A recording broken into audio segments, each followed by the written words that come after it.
Hello comics fans. Indian comics God आपका अपने channel में एक बार फिर स्वागत करता है। दोस्तों, इस बार मैं आपके लेकर आया हूँ world terrorism series adventure in Japan की अगली कॉमिक्स कामिकाजे का वॉइस ओवर। फ्रेंड्स, पार्ट 1 जिसका नाम रोनिन है उसका वॉइस ओवर मैंने चैनल में दे रखा है। लिंक मैंने डिस्क्रिप्शन में दे दिया है, अब वहाँ से जाकर उसे देख सकते हैं। तो चलिए दोस्तों, शुरू करते हैं। आज़ादी हर इंसान का नैतिक अधिकार है। कोई इसे छीनने की चेष्टा करेगा तो नफरत की चिंगारियां पैदा होंगी ही होंगी। पूर्व कॉमिक्स रोनिन में आपने पढ़ा कि 1945 के द्वितीय वर्ल्ड वार में अमेरिका ने जापान के हिरोशिमा और नागासाकी शहरों पर परमाणु बम गिराकर जापान पर लागू किया आर्टिकल 9, जिसकी खिलाफत करके जापान की रक्षा का बीड़ा उठाया गुरु कोशिमासा ने। उसकी अमेरिका विरोधी गतिविधियों को देशद्रोह करार दिया गया और उसे गिरफ्तार करके किसी गुप्त जेल में डाल दिया गया। कियो ने की थी नागराज को मारने की कोशिश, इसलिए कियो की तलाश में नागराज आ गया था जापान, जहां वो जापान के आतंकवाद की आग में घिर गया है। फुच्चू जेल में कैद ओम गुरु कोशिमासा को रिहा कराने के लिए सुतीन ने किया था सुसाइड अटैक। उनको रोकने के लिए मिलिट्री इंटेलिजेंस का जाबाज अफसर जेटली तैयार था। अब आगे जानने के लिए पढ़े kamikaze the suicide attackers. Fuchu jail. Koshimasa Japan का मुजरिम है सुतीन, तुम उसे नहीं ले जा सकते। गुरु कोशिमासा बुद्ध के अवतार हैं, हम इन्हें कैद में नहीं रहने देंगे। देखते हमें कौन रोकता है। मैं रोकूंगा तुम्हें। सुतीन को रोकने वालों की सांसें रुक जाती हैं। सेकेंड वर्ल्ड वॉर में इंपीरियल एयरफोर्स का सबसे खुखार सिपाही था। अकेले ही मैंने 22 विमान गिराए थे। हवाओं को चीरकर एलाइड फोर्सेस के सीनों की धड़कनें बंद कर देता था। तब एक दिन कमांडर तमाई ने कामिकाजे अटैक का प्लान बनाया, जिसमें दुश्मन के युद्धपोतों पर विमान टकराने थे। मैं भी अपने राजा हिरोहितो के लिए उस अटैक में शामिल हुआ। विमान लेकर उड़ा और सीधे युद्धपोत से टकरा गया। दुश्मन के युद्धपोत की जान निकल गई, मेरी बच गई। शरीर टूट फूट गया, लेकिन मनोबल नहीं। तब भी देश के काम आया था और आज भी देश के काम आऊंगा। तेरा मनोबल आज मैं तोड़ दूंगा सुतीन। तब जो तूने किया था वो देशभक्ति थी, आज जो कर रहा है वो देशद्रोह है। सेकेंड वर्ल्ड वार मैंने भी लड़ी थी, लेकिन मैं तब भी देश के लिए लड़ा था और आज भी देश के लिए ही लड़ रहा हूँ। तूने सिर्फ टकराना सीखा था सुतीन, मैंने काटना सीखा था। आज मैं तेरे इरादों के साथ साथ तेरे शरीर को भी काट दूंगा। तो एक टक्कर आयरन हेड की खा और पता कि अब तू कुछ काटने लायक रहा भी या नहीं। मेरी टक्करें मोटी दीवारें तक तोड़ देती हैं, तेरी हड्डियां भी नहीं बटेंगी जेटली। भून डालो इन्हें। कामिकाजे का अर्थ होता है देवताओं की हवा, जो सारी मुसीबतों को उड़ा ले जाती है। ये प्रचंड होती हैं। कामिकाजे में अपने अंग गंवाने के बाद हम यूनिट 731 को सौंप दिए गए थे। जापानी सेना हम जैसे योद्धाओं को नहीं खोना चाहती थी। तब हमें मिले थे ये स्टीली घातक अंग। रुई को धून कर खुद को घातक साबित कर रहे हैं ये। सक पहाड़ से टकराकर साबित करें घातक होंगे या होंगे आहत। यह धड़ाम मारा गया वो नाग मानव। नहीं, नाग मानव नहीं, मानव नाग। और ये मानव नाग आतंकवाद का अंत किए बिना नहीं मारा जा सकता। मैं समय रहते इच्छाधारी में कड़ों में बढ़ चलकर बच गया था। याद रखना, इस मानव नाग का नाम है नागराज। धड़ आ खत्म कर दो आजादी के इस दुश्मन को, जो हमारी आजादी की लड़ाई को आतंकवाद का नाम दे रहा है। नागराज, अब तो खुद अपने बिल में घुसेगा या मैं टक्कर मारकर तुझे धरती में घुसा दूं। तुझे अपनी टक्कर पर बहुत नाच है ना आयरन हेड, तो आजा, हो जाए एक मुकाबला कि कौन किसे कहां घुसाता है। या थड़ सतीन तुझे चीर कर रख देगा नागराज। गुरु कोशिमासा की शक्तियों से अभी तो परिचित नहीं है तू। मैं अपने दुश्मन के उतने टुकड़े करता हूं जितनी कि मेरी उम्र होती है। तेरे 84 टुकड़े करूंगा मैं। उफ, कम वक्त यहाँ जापान में क्या सभी मार्शल आर्ट्स के माहिर होते हैं, वो भी हाईटेक मार्शल आर्ट्स। धाय धाय धाय। उफ नहीं, इन लोगों की मृत्यु के साथ ही खत्म हो गई इनके सरगना तक पहुंचने की उम्मीद भी। मेरा नाम जेटली है। मदद के लिए धन्यवाद नागराज। ये तीनों आतंकवादी संगठन ओम के सुसाइड अटैकर्स थे। ये द्वितीय विश्व युद्ध में अपंग हुए सिपाही थे जिन्होंने अपने कटे अंगों की जगह मशीनी अंग लगवा लिए होंगे। ये यहाँ गुरु कोसिमासा को आज़ाद करवाने आए थे। अगर तुम समय पर ना आए होते तो आज ये कोसिमासा को ले जाने में सफल हो जाते। पर तुम यहाँ कैसे पहुंचे नागराज? ब्रेकिंग न्यूज सुनकर कोसिमासा के बारे में विस्तार से जानना चाहूंगा। कोसिमासा 1925 में एक गरीब परिवार में पैदा हुआ था। बचपन में ही उसकी एक आंख जाती रही। इस कारण साथी दोस्त उसका मजाक उड़ाते थे। उसने खुद को दुनिया से दूर कर लिया और बुद्धिस्ट कल्ट और नास्त्रेदमस की पढ़ाई में समय बिताने लगा। उसके विचार रूढ़िवादी होते चले गए। भविष्य को जानने की भी इच्छा थी उसमें। 1945 के द्वितीय वर्ल्ड वार में अमेरिका ने नागासाकी और हिरोशिमा पर परमाणु बम गिराए थे। उसका मानना था कि अमेरिका जापान पर कभी भी दोबारा हमला कर सकता है और वो दिन प्रलय का दिन होगा। वो चाहता था कि जापानी मिलिट्री के पास भी ऐसे हाईटेक हथियार हो जिससे वो अमेरिका से टक्कर सके। लेकिन जापान की नॉन न्यूक्लियर पॉलिसी और आर्टिकल 9 की वजह से ऐसा संभव नहीं था। जापान को विध्वंसक हथियार बनाने की अनुमति नहीं थी। कोसिमासा ने खुद ही ये काम करने का बीड़ा उठाया, यानी उसने खुद ही विध्वंसक हथियार बनाने की ठान ली। किंतु इस प्रोजेक्ट के लिए बेशुमार पैसा चाहिए था। इसके लिए उसने एक धार्मिक संगठन ओम की स्थापना की। वो कहता था कि प्रलय के दिन वही लोग बचेंगे जो उसकी शरण में आएंगे। उसने भविष्यवाणी की नागराज कि प्रलय के दिन अग्नि मसीहा उत्पन्न होगा और जापान की रक्षा करेगा। प्रलय के डर से धर्मभीरू जनता डर गई। ओम के सैकड़ों हजारों अनुयायी हो गए। संगठन को बेशुमार पैसा मिलने लगा, मगर कोसिमासा का असली उद्देश्य कोई नहीं जानता था। उसके अनुयायियों में डिफेंस से जुड़े अफसर, वैज्ञानिक, टेक्नीशियन भी थे। अपने प्रोजेक्ट्स के लिए उसने मिलिट्री के अहम टेक्नीशियंस और परमाणु वैज्ञानिकों का अपहरण किया। इसी बीच एंटी कल्ट लॉयर टोमोशोगो ने ओम पर केस कर दिया कि ये लोग धर्म के नाम पर जबरदस्ती अपने शिष्यों से पैसा वसूलते हैं। तब इसने हड़बड़ी में सरीन गैस अटैक कर पूरे जापान को दहला दिया था। इस अटैक में 200 निर्दोष जापानी मारे गए थे। कोसिमासा ने सोचा था कि इससे जापान सरकार डर जाएगी, लेकिन हुआ इसका उलट। उसके संगठन पर पुलिस रेड हुई। कोसिमासा को गिरफ्तार कर लिया गया और ओम पर बैन लगा दिया गया। ओम के ही एक सदस्य सीगे हीरो ने इसके कई गैर कानूनी हथियारों के अड्डे पकड़वाए और वो कोसिमासा खिलाफ सरकारी गवाह बन बैठा। कोसिमासा पर मुकदमा चला, लेकिन पूरे जापान में फैले उसके हजारों अनुयायियों के भड़क उठने की आशंका के कारण फैसला अभी तक अटका हुआ था। इस अटके हुए फैसले को मुझे जेल में ही खत्म कर देना चाहिए था, लेकिन वह जर्जर वृद्ध इस लायक नहीं लग रहा था। उसके चेहरे पर परम शांति के भाव थे। उम्र जापान में धोखा दे सकती है। जेटली, तुम्हारी उम्र क्या है? 64 वर्ष। उम्र से बूढ़े पर शरीर से जवान होते हैं ये। लेकिन फिर भी मुझे यह ध्यान रखना है कि कोसिमासा एक धार्मिक गुरु है। कहीं मेरे किसी कदम से लोगों की धार्मिक आस्था पर कोई चोट न पहुंच जाए जिससे कि जापान की शांति भंग हो जाए। नागराज, कल सुप्रीम कोर्ट में कोसिमासा की पेशी होनी है। शायद ये उसके मुकदमे की फैसले की आखिरी पेशी हो। उसके अनुयायियों के पास भी शायद उसे आज़ाद करवाने का ये अंतिम अवसर हो जिसे वो किसी भी कीमत पर खोना नहीं देना चाहेंगे। लेकिन हम अपने मकसद में जरूर कामयाब होंगे। अब आखिरी मौका है।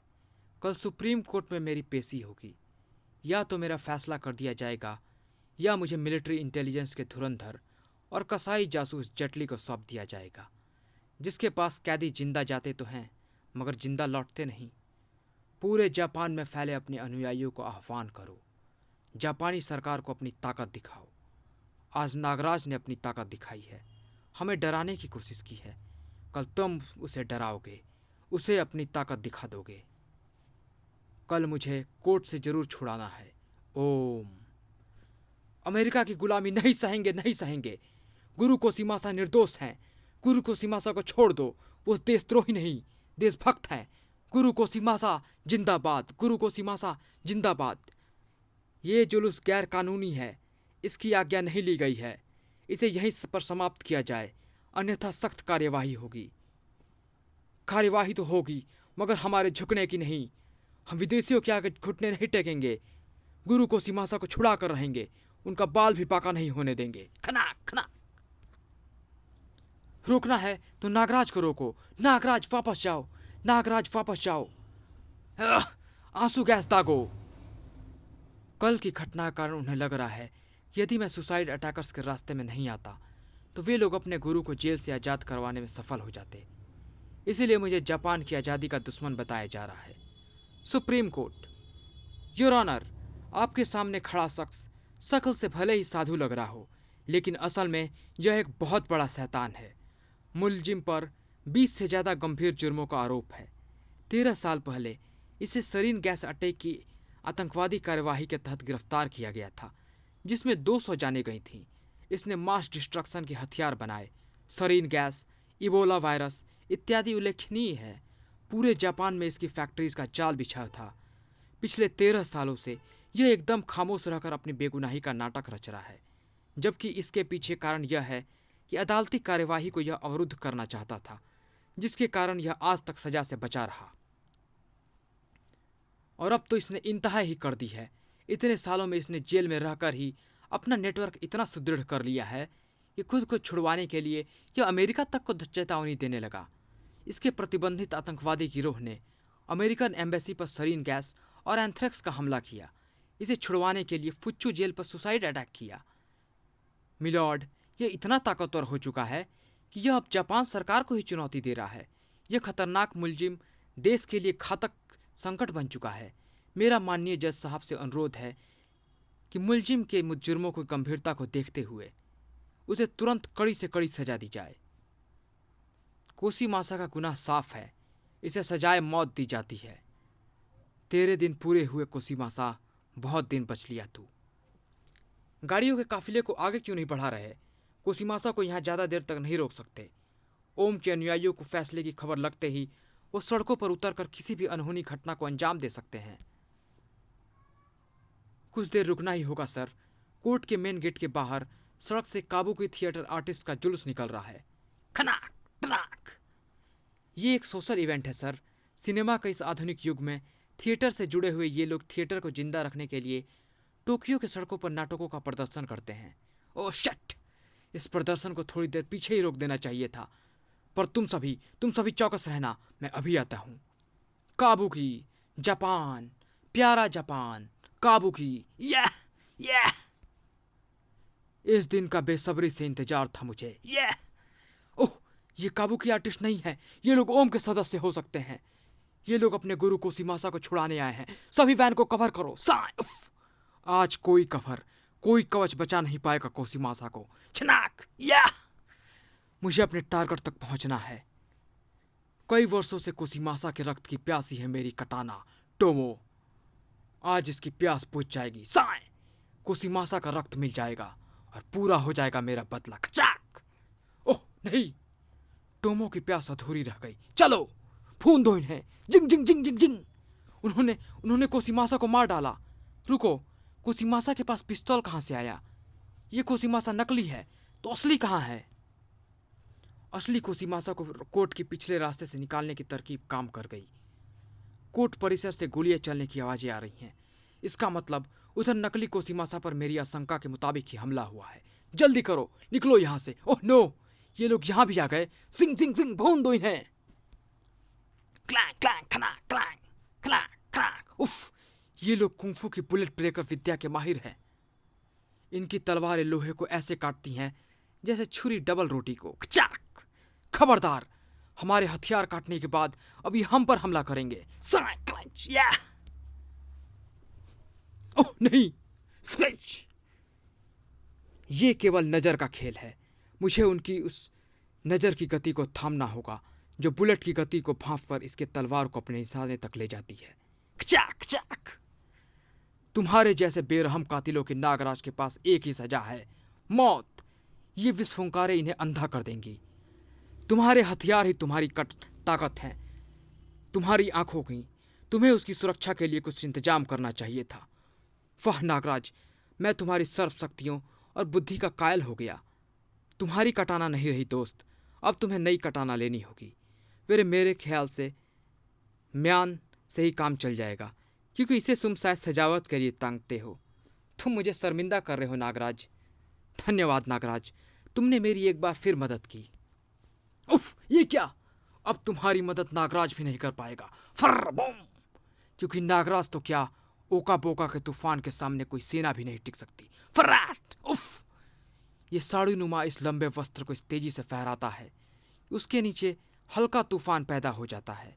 ये तो हवा को काटकर चक्रवात पैदा करने में माहिर है।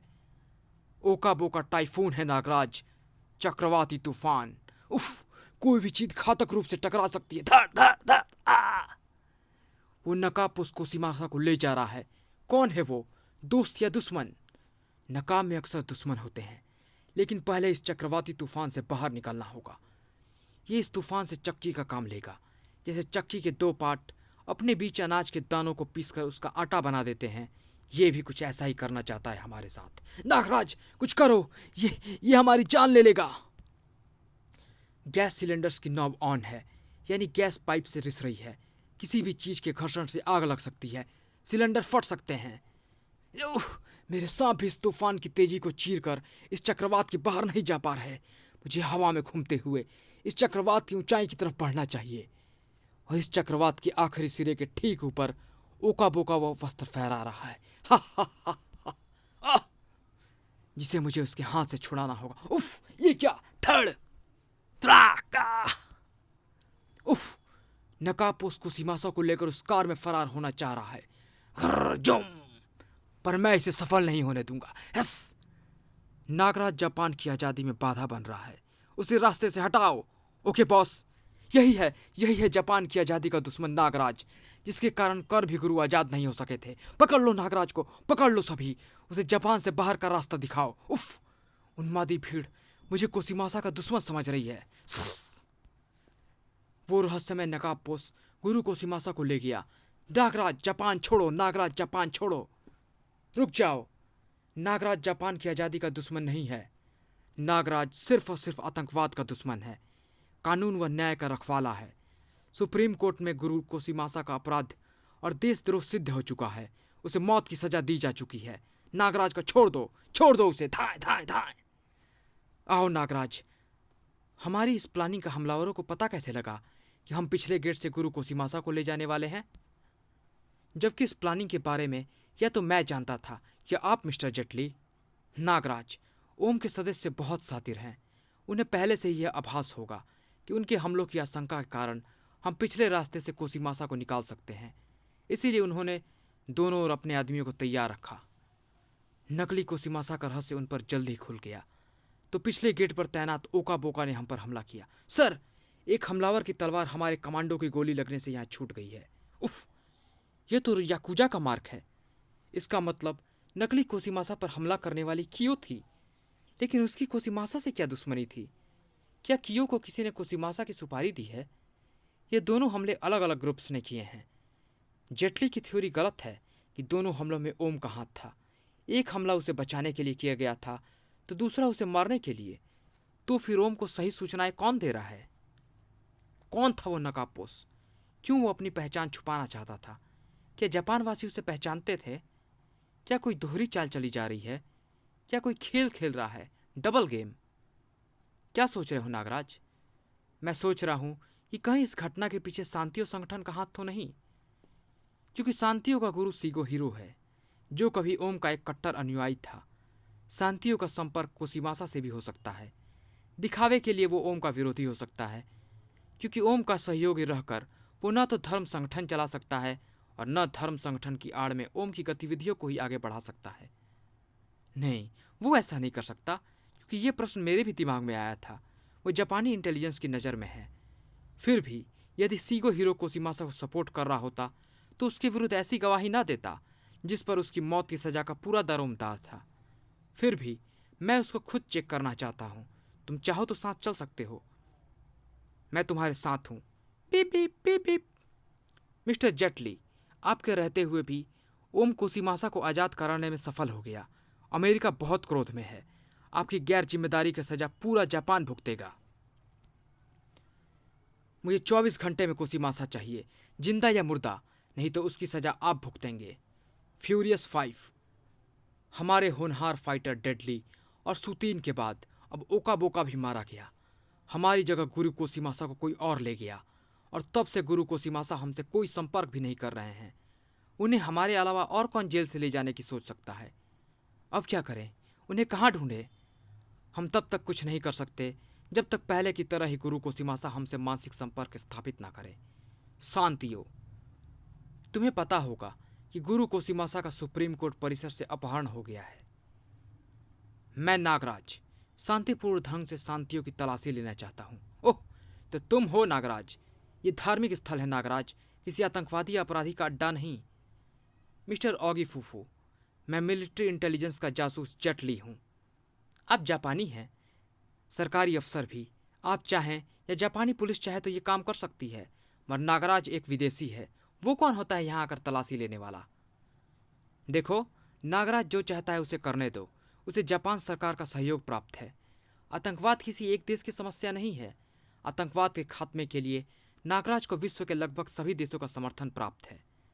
नागराज को अपना काम करने दो, नहीं तो यहाँ जो खून खराबा होगा उसका जिम्मेदार शांति होगा, और इसके काम में बाधा उत्पन्न करना सरकारी काम में बाधा समझी जाएगी, और मैं सरकारी काम में बाधा बर्दाश्त नहीं कर सकता। ठीक है, आओ नागराज। आश्रम के सदस्य कुटीर उद्योग ही चलाते हैं, इसी से आश्रम का खर्च चलता है। इन्होंने अपनी तरह से तलाशी दे दी, अब मैं अपनी तरह से तलाशी लूंगा। ये नागराज की जाति है। हम शांतियों ने सांपों को बर्दाश्त नहीं कर सकते। ये सांप किसी का अहित नहीं करेंगे। सभी जगह की तलाशी ली जा चुकी है। यदि आपको आपत्ति ना हो तो मैं आपके आसन की तलाशी लेना चाहता हूँ। बस, बहुत हो गया। ये हमारे गुरु का अपमान है। ऐसा तुम समझते हो। जो भी हो, गुरु को अपने स्थान से उठने के लिए कोई मजबूर नहीं कर सकता। तो फिर मुझे कटाना उठाने से भी कोई नहीं रोक सकता। ठहरो नागराज, तुम जहां चाहे वहां की तलाशी ले सकते हो। माफी चाहता हूं गुरु सीरे हीरो। आप कभी गुरु कोसिमासा के शिष्य थे। उनके गायब हो जाने से टोक्यो में उपद्रव फैल रहा है।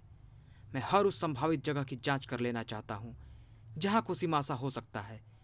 लेकिन अब मुझे आपके आसन की तलाशी की जरूरत नहीं है। आइए मिस्टर जेटली, तुम्हें उनकी नाराजगी की परवाह नहीं करनी चाहिए थी। तुम बिना तलाशी किए क्यों चले आए? अगर सीगे हीरो उठने में आनाकानी करता तो मैं जरूर तलाशी लेता, मगर आप इतना क्रोधित क्यों हो रहे थे? क्रोधित तो मैं पहले ही से था। तुम्हारे विरुद्ध इन लोगों के व्यवहार ने मेरे क्रोध की आग पर पेट्रोल डालने का काम किया है। यहाँ आने से पहले मेरे अफसर ने फोन पर मुझे निकम्मा कहा। उसने यह केस मुझसे छीन लिया है नागराज। सॉरी नागराज, अब मुझे जाना होगा, लेकिन कोई ज़रूरत पड़े तो मुझे याद करना। कोई बात नहीं जेटली, बाय बाय नागराज। जेटली ने मुझसे झूठ क्यों बोला? उसके अफसर ने उससे केस नहीं छीना, बल्कि उसे 24 घंटे का समय दिया था। यह जितना दिखता है उतना काबिल नहीं है। बात बात पर कटाना निकाल लेता है। मुझे तो संदेह है कि इसे कटाना चलानी भी आती है या नहीं। फ्यूरियस 5 के दो जीवित मेंबर्स हैं, चुंबकी और फफोली। अज्ञात सूत्रों से ज्ञात हुआ यह दोनों अभी भी गुरु कोसिमासा के संपर्क में हैं और उसके गैर कानूनी हथियारों के अड्डों को संचालित कर रहे हैं। सनसनीखेज खुलासा, डेडली, सुतीन, ओकाबोका फ्यूरियस 5 नामक 5 खुखार लड़ाकों के ग्रुप के सदस्य हैं। ओम के गुरु कोसिमासा को आजाद कराने के लिए हुई इस ग्रुप की स्थापना। मिट्टी का शेर निकला जेटली। खतरा देखते ही भाग निकला। लेकिन अच्छा ही हुआ, अब मैं स्वतंत्र रूप से अपना काम कर सकूंगा। जापान के मिलिट्री बेसिस पर अमेरिकन सेना की गतिविधियां तेज हुई। अब मेरा निशाना होगा फ्यूरियस 5। गुरु कोसिमासा, आप कहाँ हैं? मैं आज़ाद हो चुका हूँ और तुमसे शीघ्र ही भेंट करूँगा। फिलहाल व्यर्थ की बातों में समय मत गंवाओ। हम आज़ादी के निकट हैं। डेडली, सुतीन और ओकाबोका ने जो कुर्बानियाँ दी उन्हें हर जापानी याद रखेगा। कोई भी आज़ादी शहीदों का खून मांगती है। खून रंग लाएगा। फिलहाल तुम्हारे अगले मिशन बहुत महत्वपूर्ण है, ध्यान से सुनो। गुरु कोसिमासा को नागराज के साथ साथ पूरी जापान की जनता भी ढूंढ रही है। गुरु कोसिमासा का स्वागत है। गुरु जी, प्रलय नजदीक है। अग्नि अवतार को जगाने का समय आ गया है। मैंने आपके मनोरंजन का भी इंतजाम किया है गुरु जी। देख रहे हैं ना इन अमेरिकी कुत्तों को? इन पर आरोप था कि इन्होंने ओकिनावा की 2 लड़कियों को सताया था, लेकिन ये कमीने अमेरिकन्स हमेशा की तरह अत्याचार करके मुकर गए। जापान छोड़कर भाग रहे थे कमबख्त। खचाक! मैंने उन्हें उठवा लिया। 50 साल पहले एक अमेरिकन ने मेरी माँ के साथ भी अत्याचार किया था। किसी ने उनकी ना सुनी। मेरी माँ ने आत्महत्या कर ली। मैं खून के आंसू रोया था, लेकिन इनके खिलाफ कुछ न कर सका। तब मैंने आपकी भविष्यवाणियाँ सुनी गुरुजी। मुझे लगा कि आपकी शरण में पहुंचकर ही मैं अपने देश को इन हैवानों से आज़ाद करवा सकता हूँ। इसीलिए मैंने ओम ज्वाइन किया और आपके गैर कानूनी हथियारों के डिपार्टमेंट को संभालने लगा। लेकिन टोमो सेगो की वजह से सब गड़बड़ हो गई। आप फंस चुके थे। तब मैंने आपके 2-1 अड्डे पकड़वा दिए, आपके खिलाफ गवाही दी, खुद बच निकला और हिंसा का ढोंग करके शांति चलाने लगा। सही समय तलाश रहा था, सो वो आ गया है। अब आपका शिष्य आपकी कृपा से इन कमीनों से अपने देश को आजाद करा कर रहेगा। खचा! ये है ओम फ्यूरियस 5 के गैर कानूनी हथियारों का अड्डा, जहां नर्व गैस, सरीन और बायोलॉजिकल हथियार बनाए जाते हैं। एक लंबी थकान भरी पूछताछ के बाद मैं यहां पहुंच पाया। या वहां बड़ी संख्या में गाय, भैंस, बकरियों की सप्लाई होती थी, जिसका इस्तेमाल ये दरिंदे एंथ्रेक्स, इबोला इत्यादि मारक वायरस बनाने में करते थे। खचाक खच! इन जानवरों के शरीर में ये वायरस इंजेक्ट कर दिए जाते हैं। इन्फेक्टेड जानवरों को काटकर टुकड़ों के रूप में रखा जाता है। उन टुकड़ों में वायरस पनपते रहते हैं। फिर उन टुकड़ों को दुश्मनों के बीच छोड़ दिया जाता है। हैवानियत है यह। थम आ खचा! एक बड़ी तादाद में यह नर्व गैस सरीन बनाने के लिए केमिकल्स की सप्लाई की गई, जिन्हें ये लोग पेस्टिसाइड्स में इस्तेमाल के नाम पर मंगवाते हैं। किंतु ये फसलों के कीड़े नहीं, इंसानों को कीड़ों की तरह मारने का सामान तैयार कर रहे थे। एक ही जगह पर इन सभी तबाही के सामान की सप्लाई ने मुझे यहाँ पहुँचा दिया, और मैं सही जगह पर पहुँचा। एक घाव दिया है, 100 खाओगे। फिलहाल तो 100 घेरे खड़े हैं। रहस्य के जाल को काटेगी टोमो क्रमशः।